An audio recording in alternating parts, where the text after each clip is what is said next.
Paano nga ba i-lock ang ating profile sa Facebook or sa Facebook Lite? Ang una natin gawin ay pumunta muna tayo sa Facebook Lite or sa Facebook. Sa Facebook Lite yung pindutin mo. Stock mo muna ating sarili.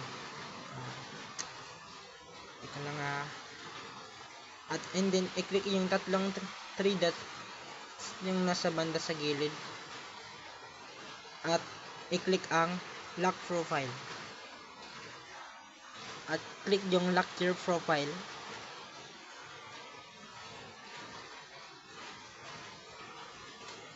Okay.